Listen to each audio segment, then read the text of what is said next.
Ito, tapos na yung pininturahan namin doon sa taas. Waterproofing.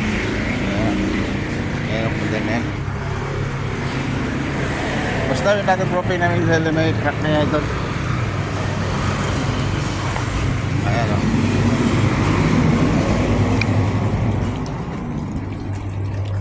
Ayan. Ang taas yan na ito o.